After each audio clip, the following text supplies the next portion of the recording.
కాలబెట్టింది ఈ బిల్లు ప్రతులు చింపేశారు. ఇవాళ మీరు 57 సంవత్సరాలు కలిసి ఉన్నాం, అన్నదమ్ముల్లా కలిసి ఉన్నాం, విడిపోయని చెప్పి మేము అంటుంటే ఇంకా ఇలాంటి వెకిలి చేస్తా ద్వారా మా గుండెల మీద గుద్దినట్టుగా లేదా అని చెప్పి అడుగుతారు అధ్యక్ష. మీరు తొక్కడం ఆమె సంస్కారం, చించడం ఆమె సంస్కారం. నేను అడుగుతా ఉన్నా ఇవాళ ఈ బిల్లు ప్రజలకి మా అమరవీరుల రక్తం ఉంది, ఈ బిల్లు ప్రజలకి మా అమర తల్లిదండ్రుల ఆక్రందనలు ఉన్నాయి అధ్యక్ష, వాళ్ళ కన్నీళ్ళు ఉన్నాయి అధ్యక్ష. ఒక్కొక్క బిడ్డ ఇవాళ ఈ బిల్లు మామూలు బిల్లు కాదు.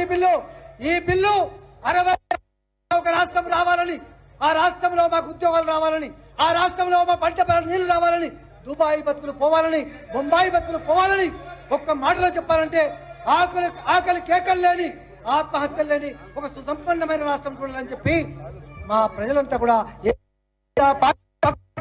జెండాను పక్కకు పెట్టి ఇవాళ తెలంగాణ మట్టి బిడ్డలుగా ఇలా ఒక్కటై కొట్లాడుతూ ఉంటే ఇవాళ దానికోసం 1000 మంది బిడ్డలు పోగొట్టుకున్నాం అధ్యక్ష. ఏ శ్రీకాంతాచారి 29 డిసెంబర్ నాడు, నవంబర్ నాడు ఎల్బీ నగర్ చౌరస్తాలో నిలబడి పెట్రోల్ పోసుకొని ఆ మంటల్లో మాడిపోతూ కూడా అమ్మ అనలే ఆ శ్రీకాంతాచారి. ఆ శ్రీకాంత్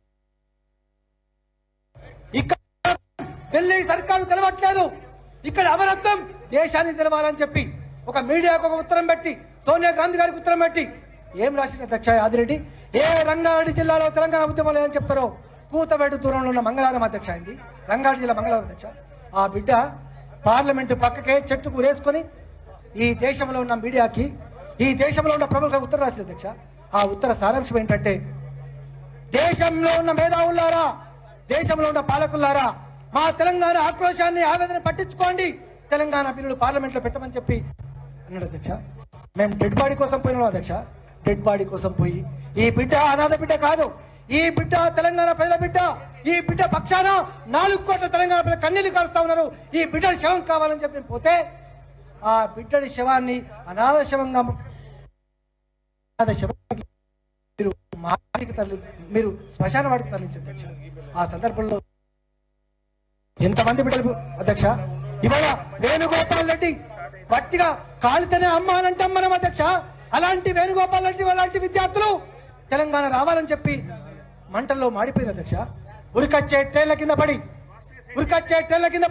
అమ్మ, ఉరికొచ్చే ట్రైన్ల కింద కూడా జై తెలంగాణ అనుకుంటా ముక్కలు అనిపోయిన వాళ్ళ చరిత్ర చూసిన అధ్యక్ష.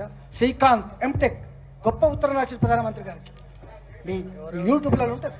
ఆ శ్రీకాంత్ అనే బిడ్డ మందవారి బొగ్గుగారి కార్మికుడి బిడ్డ ఉత్తరం రాసి ఎంటెక్ చదివినప్పటికీ ఆ తెలంగాణ చావు తర్వాతనే నా పాలనలో కనివిప్పుకోవాలి, కుర్చీల కోసం ఓట్ల కోసం డ్రామాలనే పాలకులారా, ప్రజల ఆక్రందన అని చెప్పి రాసిపెట్టిన ఉత్తరాలు చూసాం అధ్యక్ష. ఎన్ని చెప్పుకోవాలి అధ్యక్ష. ఇదే సమైక్యవాదమేమో ఎజెండా అన్నాడు. మానుకోటలో ప్రశ్నించినందుకు 17 మంది బిడ్డల మీద తూటాలు పేరితే రక్తం మడుగులలో గిలగిల కొట్టుకుంటూ కూడా జై తెలంగాణ చరిత్ర చూసాం అధ్యక్ష. ఇవాళ కేసీఆర్ గారు తెలంగాణ వచ్చుడో నేను సచ్చుడు అని చెప్పి వారికి పిలిపించి ఆమెను దీక్ష చేస్తే ఇవాళ తెలంగాణ రాష్ట్రాన్ని సాధించుకుంటే